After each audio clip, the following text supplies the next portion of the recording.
Hi, good morning mga kabahay. So, ito, Thursday today and August 7. So, i-feature natin tong isa sa mga bagong properties natin dito sa may Philinvest East, Cainta.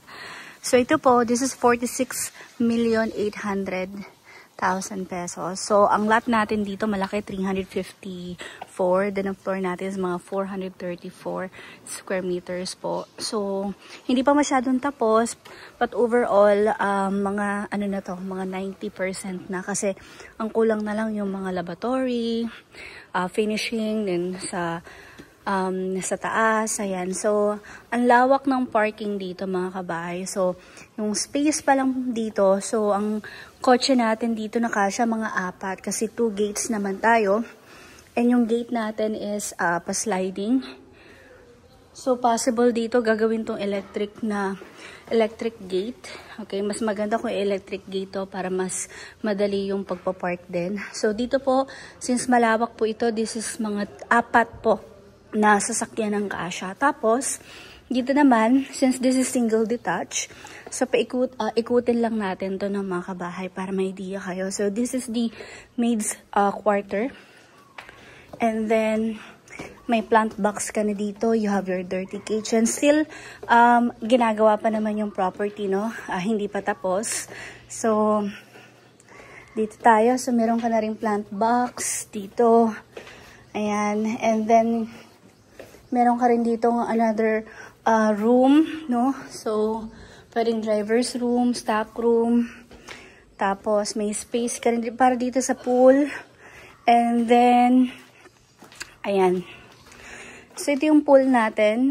Lilinisin pa naman to, aayusin pa naman since hindi pa naman totally tapos yung property. So, malaki yung pool, no? Meron tayo dito sa port, tapos meron din doon sa gilid. And, let's go back po. Ito may space sila dito. I-check ko na lang kung still, ano ba yung part na yun? Yan, may open space dyan. Na pwede ka maka-access sa kabilang road, no? Ayan. Okay, so balik tayo doon sa pinaka main door natin. So, pinuntahan lang natin. Ito yung access papunta sa kitchen, which is mamaya puntahan natin. Still ongoing and maganda yung location ito, Philinvest East, Cainta, malapit lang sa main gate. Okay, malapit din po sa may clubhouse. So, nandito yung buong team para ikutin lang yung property since di pa naman tapos. So, yan. Ito tayo dito. Ang lawak, no? Ang laki nung ating door. Then, pagpasok mo, meron kang provision dito for elevator. So, hanggang 2-story lang naman to. Pero may provision for elevator ka na. Ayan. Then, open or high ceiling naman tayo sa living area. Ganda. Naku, kung imagine nyo pa lang dito mga kabahay, pag naglagay na kayo ng drop light, ng chandelier, ang ganda. So, glass na to lahat. At least may access, makikita mo yung swimming pool. Tapos, malawak naman yung hagdanan. You have your powder. And itong kitchen natin, hindi pa tapos. Ili-layout pa yung kitchen natin dito. Yan. So, dito yung kitchen, dito yung dining area mo. And this is yung, yung pool nga na sinasabi natin. So, sliding door naman to yung access natin. Ayan. And then, first room dito. Isang first room, malaking room po dito. This is your guest room. First room natin. Tapos, yung toilet and bath, hindi pa nalalagay yung lavatory, pero po, very soon, ilalagay naman yan. So, let's proceed po sa itaas. Makita natin. So, ang lawak po na hagdanan, no? And then, pag umakyat ka, hindi masakit sa tuhod. And, lalagyan po ito ng glass. So, as of now, nakapending pa yan. Okay? Even dito, sa second floor, nakapending pa rin yan. Okay? Yung glass. And then, dito naman po sa hallway natin, we have hallway. Since this is open naman po yung ating ceiling dito, high ceiling po, sorry. So, open pa rin dito. Lalagyan naman po ito ng glass pa rin. Okay? Tapos, dito sa part na to, dito yung provision for elevator. Okay? Then, dito na tayo sa mga rooms. So, second room, Ito. Ito yung, sa lahat, sa bawat rooms po, may kanya-kanya silang sariling toilet and bath.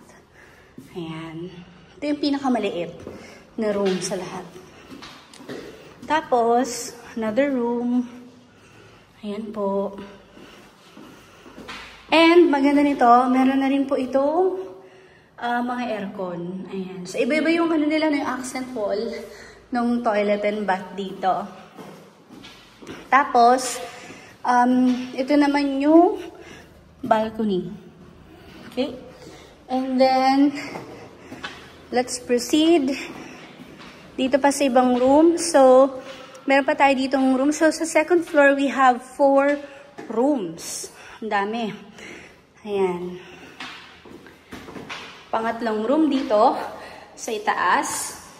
So, total pala ang rooms natin, 5 rooms plus 2 maid's quarter. Isang driver's, isang maid's quarter. Tapos, ito yung master bedroom natin, ang lawak. Ayan. Any size ng bed. And tingnan mo naman yung nila, ceiling, oh. Parang first time ko lang makakita ng ceiling na ganyan. Kalimitan kasi may cove light na. Okay, tapos, ito yung ating kitchen. Kitchen. This is our closet. Nilagay lang yung bathtub dyan, pero gagawin tong closet. Ayan. Tapos, ito yung CR. So, dito po ilalagay yung bathtub. Nakalagay dun sa may part ng closet eh. Pero, hindi pa tapos po ito. Ongoing pa rin naman yung construction ng property.